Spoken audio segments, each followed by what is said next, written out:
So hello everyone, ang bonggang-bongga. So we are here now at the, ano nga pangalan nito, te? Oasis. Oasis Luxury Camp. Yes, so nandito tayo. Kaya luxury siya kasi may swimming pool.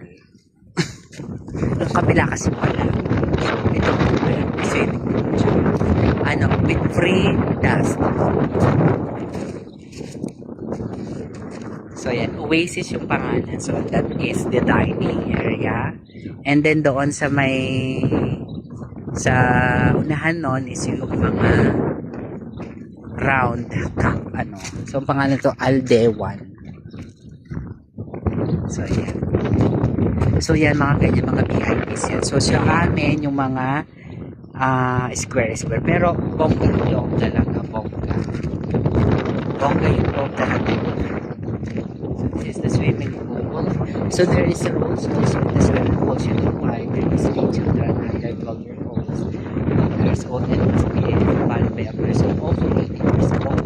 So lifeguard are the babysitter that save your children and it is your responsibility. No running and no diving po dito in this facility unless it's under qualified supervision.